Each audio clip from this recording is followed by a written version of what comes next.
अस्सलाम वालेकुम दोस्तों अॼु जो जेको असांजो टॉपिक आहे उहो आहे मोहम्मद उस्मान डीपलाई। त दोस्तों, थर जी थधी थाइरी मिटीअ मां पैदा थियल सिंधी इल्मु ऐं अदब जो ख़िदमतगार ऐं घणनि किताबनि जो लेखक मोहम्मद उस्मान डीपलाई शाइक़ 1908 में पैदा थिया। 1981 में वफ़ात थियनि। ज़िले थरपारकर जे हिकु तालुके डीपले में पैदा थिया।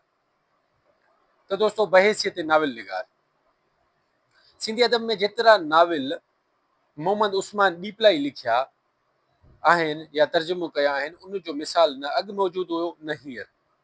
संदसि लिखत जी सभ खां वॾी खूबी इहा आहे त डीपलाई साहब पीरी मुरीदी जी खुलम खुला बग़ावत कई आहे ऐं मुसलसल कलमी जिहाद कयो आहे।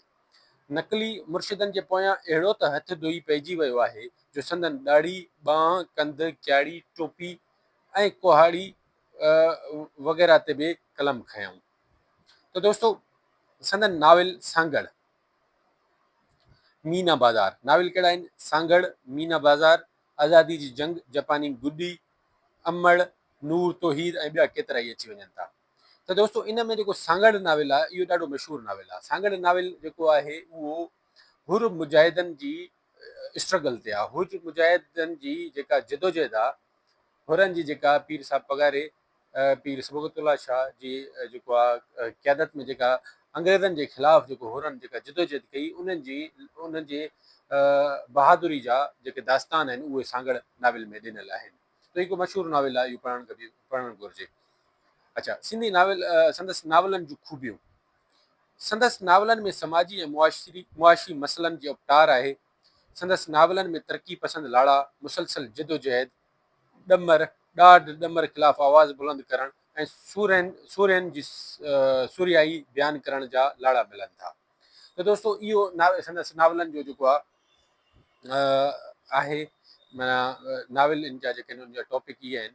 बहैसियत अफ़साना निगार, मोहम्मद उस्मान डीपलाई लिखण जी शुरूआति अफ़साननि सां कई हुई।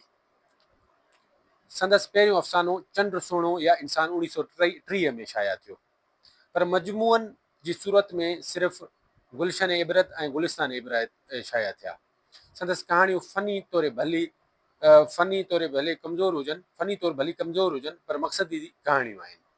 त दोस्तों, अफ़साना निगार वरी असां लिखंदासीं। अफ़साना निगार, अगरि मोहम्मद उस्मान डीपलाई ते अगरि सुवाल अची वञे थो त असां पहिरियों लिखंदासीं त पाण जेके आहिनि जेतिरा नाविल लिखिया, इलाही सारा नाविल लिखिया, उन्हनि में जेके आहिनि नकली पीरी मुर्शिदनि खे जेका आहिनि निंदियो अथनि। उन खां अलावा बहैसियत अफ़साना निगार में बि इहे अची वियूं जेके कहाणियूं मथे असां जेके ज़िक्र करे आयासीं।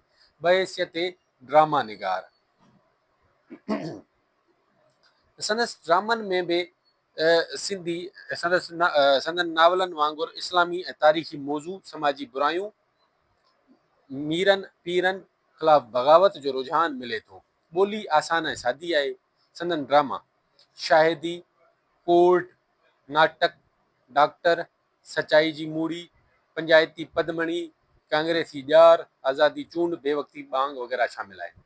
त दोस्तों, अगरि असांजो सुवाल अचे थो मोहम्मद उस्मान डीपलाई जे जेको आहे कॉन्ट्रीब्यूशन्स ते, जेका उनजी सिंधी अदब लाइ ख़िदमतनि ते, त उनखे असां जेके आहिनि संदसि बहैसियत नाविल निगार, बहैसियत अफ़साना निगार, बहैसियत ड्रामा निगार, इन्हनि टिनि हिसनि में विराईंदासीं। इन्हनि जे जेके आहिनि जेको आहे जेके आहिनि नाला यादि कंदासीं। कुझु नावलनि जा सांगड़ थी वियो, नूर तौहीद, अमड़ वग़ैरह इहे थी विया। अफ़साननि जा बि नाला यादि कंदासीं, ड्रामनि जा बि नाला यादि कंदासीं। उन खां अलावा हिकु जेके मशहूरु जेके नाविल आहिनि, जीअं सांगड़ आहे, उनजो थोरो उनजो बि ॿुधाए छॾींदासीं। सांगड़ नाविल में हुरनि जी जेका आहे पंहिंजो क़ुर्बानीनि जो दास्तान आहिनि, क़ुर्बानीनि जा दास्तान आहिनि वग़ैरह। ईअं माना ईअं करे असां हिकिड़ो जेको आहे न असां कॉम्प्रिहेंसिव जवाबु तयारु करे सघूं था। सो होपफुली इनशाला इहे जेको आहे न वरी मिलंदासीं ॿिए लेक्चर में। उमेद आहे तव्हांखे लेक्चर सम्झ आयो हूंदो। वॾी महिरबानी, थैंक यू।